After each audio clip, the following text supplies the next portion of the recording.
వరుసగా పడుతున్న వర్షాలకు నర్వా చెరువు పూర్తి స్థాయిలో నుండి అలుగు పారుతోంది.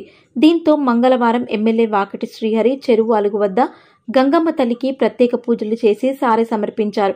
భారీ వర్షాలకు చెరువు నిండటం పట్ల ఆనందాన్ని వ్యక్తం చేశారు. చెరువు ఆయకట్టు కింద ఉన్న రైతుల పంటలు సమృద్ధిగా పండుతాయని అన్నారు. కార్యక్రమంలో మాజీ జెడ్పీటీసీ లక్ష్మారెడ్డి నాయకులు పాల్గొన్నారు.